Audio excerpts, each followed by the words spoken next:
भांडी विकायला आहेत का तुमच्याकडं? विका ना आम्हाला. कितीला आहे? 400. बाबा, कढई का काय आहे? लोखंडीची. कितीला द्यायची? लय लावताय तुम्ही महाग. कमी दे ना, 200 रुपयाला दे ना. 200 देता का? दे ना. पैसे नंतर दिले चालतील का? नंतर दिले तर मग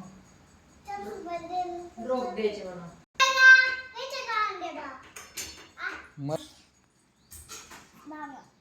ठेवा. नको मला तुमचे भांडी, नको काय चावायचे नाही.